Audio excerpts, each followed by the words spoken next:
दोस्तों नमस्कार।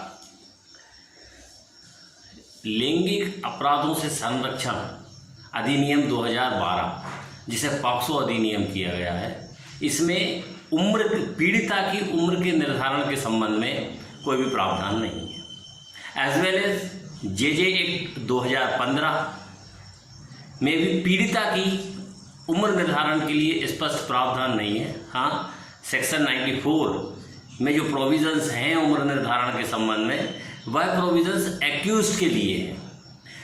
अब प्रश्न ये उठता है कि फिर पीड़िता की उम्र का निर्धारण कैसे होगा पॉक्सो एक्ट में। पॉक्सो में प्रोविजन है नहीं है, जेजे एक्ट में है नहीं है। जेजे एक्ट में जो है प्रोविजन सेक्शन 94 है वो एक्यूज्ड के लिए। आज हम इसी विषय पे चर्चा करते हैं।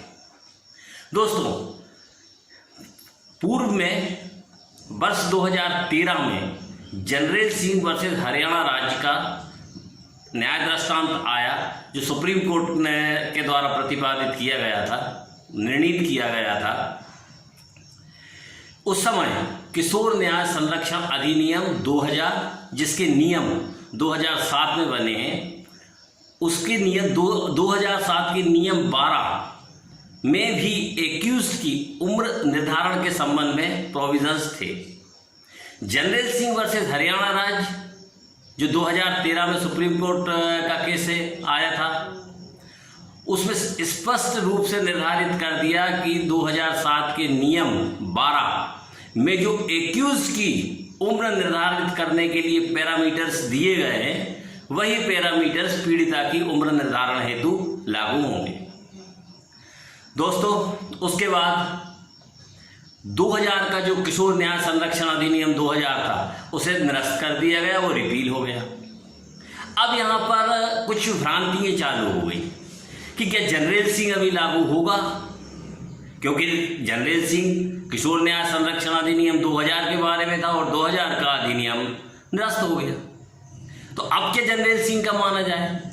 बीच में जनरल सिंह को ओवररूल नहीं किया, तो जनरल सिंह के पैरामीटर को देखते हुए सेक्शन 94 जेजे एक्ट 2015 के अनुसार उम्र का निर्धारण होता रहा। किंतु इसके संबंध में कोई अथेंटिक प्रोविजो, अथेंटिक इलस्ट्रेशन या न्याय दृष्टांत उपलब्ध नहीं मिले थे। मैं ये नहीं कहूँगा कि किसी को नहीं मिले थे, मेरी जानकारी में नहीं थे। वही चीज़ मैं आपके सामने शेयर करना चाहता हूँ। वर्ष 2018 में श्वेता गुलाटी वर्सेस स्टेट का एक दिल्ली हाई कोर्ट का केस आया।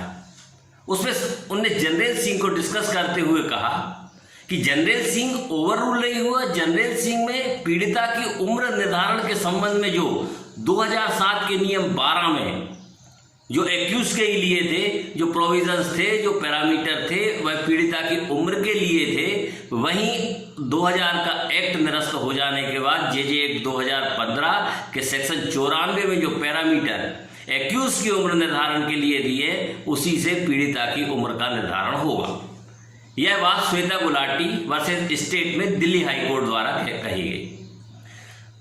2018 में ही एक Mohammad Razzaq versus state honourable supreme court का जजमेंट आया।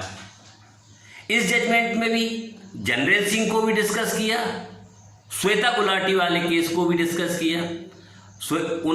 माननीय उच्चतम न्यायालय ने श्वेता गुलाटी के केस और जनरल सिंह के केस को और उसके प्रोविजंस को सही माना और उन्हें स्पष्ट कहा कि पॉक्सो एक्ट के तहत पीड़िता की उम्र की निर्धारण जेजे एक्ट के सेक्शन 94 के अनुसार किया जाएगा। कि क्या वो पैरामीटर है, एक बार हम ये भी देख लें। पैरामीटर्स ये हैं कि सबसे पहले मैट्रिकुलेशन या इसके समकक्ष की मार्कशीट पीड़िता की देखी जाएगी। यदि वह नहीं है तो कक्षा 1 क्लास 1 की मार्कशीट देखी जाएगी, जिसमें प्ले स्कूल शामिल नहीं है। ये भी नहीं है तो फिर बर्थ सर्टिफिकेट जो कारपोरेशन दिया गया है या पंचायत के द्वारा दिया गया है, ये तीनों चीज भी नहीं है तो फिर ऑसिफिकेशन टेस्ट होगा। ऑसिफिकेशन टेस्ट के बारे में माननीय उच्चतम न्यायालय ने स्पष्ट रूप से कहा है कि यह उम्र निर्धारण के लिए कोई ऑथेंटिक सबूत नहीं माना जाएगा, इसके लिए ऑथेंटिक रूप से नहीं माना जाएगा। ऑसिफिकेशन टेस्ट में जो उम्र बताई है कि वह उम्र पीड़िता की सही है। क्यों? ऑसिफिकेशन टेस्ट में 2 साल का अंतर रखा जाता है। उम्र देते हैं 14 से 16, 16 से 18, 16 से 18, 17 से 19, इस टाइप से दी जाती है। तो यहाँ सुप्रीम कोर्ट ने एक महत्वपूर्ण बात की है कि हाँ, अवयस्क जो माइनर है, पीड़िता है, न्यायालय उसका संरक्षक है। ये पहले सुप्रीम कोर्ट न्याय दृष्टांत में कह चुका है। लेकिन हम एक अवयस्क माइनर पीड़िता के लिए इतना भी नहीं झुक सकते कि हम एक्यूज के कॉन्स्टिट्यूशनल राइट्स को समाप्त कर दें। क्रिमिनल जस्टिस का नियम है, benefit of doubt goes to accused. तो ऑसिफिकेशन टेस्ट में लोअर एज नहीं मानी जाएगी पीड़िता की, अपर एज मानी जाएगी, क्योंकि बेनिफिट ऑफ डाउट जाएगा एक्यूज के लिए। यानी यदि 16 to 18 लिखी है तो 18 जो है पीड़िता की उम्र मानी जाएगी, क्योंकि बेनिफिट मिलेगा एक्यूज के लिए।